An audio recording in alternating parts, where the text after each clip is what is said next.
The Ekranoplane, and ladies and gentlemen, last I left off, I got all the decals on it, and there's not a whole lot, and I mean, they just went down really, really good. For Zesvada decals, they went down great. Very little solution to get them to snug down. Other than that, I mean, they went on really, they're not too thick, not too thin. They just went on really, really good. So I got all the decals on, top and bottom. I went ahead and ripped the mask off the canopy there, so, and didn't have to paint the back or anything. You just let that's all shadow of the plane, you know, blocking out the windshield there.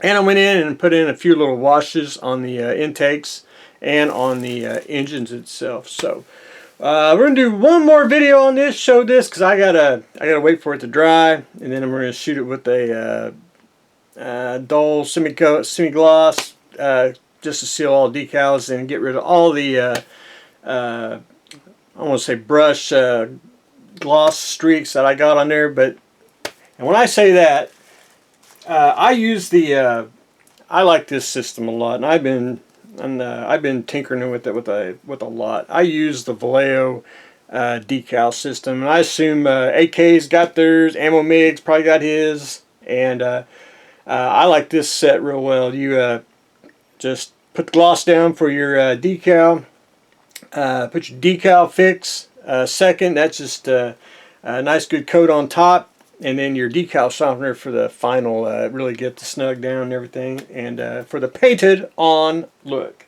That's what I use, and it works out, I think, really, really great. King Nine. Last I left on that, I got all the most of the decals on. I'm at the point now where I just cannot touch it. If I touch it anymore, I'm gonna have them decal on my fingers.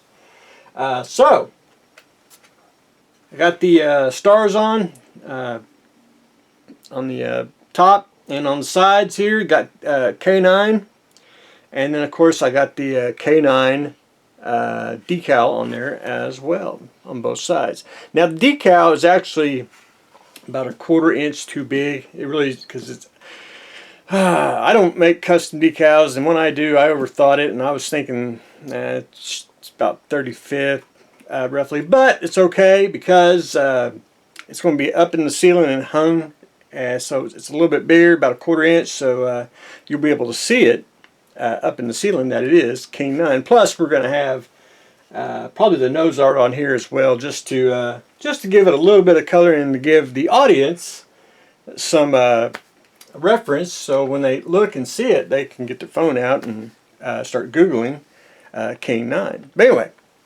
that's where I am on King 9. So Ekranoplane, we've got one more. I'm going to try to finish it today or tomorrow. At least get the dull coat on there and get that all.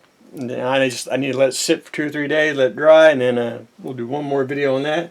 But King 9, getting the decals on, I want to get it where it's dry, and then I'll probably start weathering it.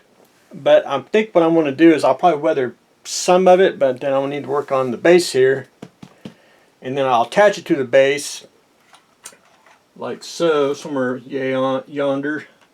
And then I'll probably weather it on the base to be easier. I always like to put the vehicle on the base when I do any dioramas. That way I can actually see where the, you know, if it actually crashed, you know, where the dirt was coming. Not trying to do it beforehand before you put it on the base. But anyway, that's what I got going on today.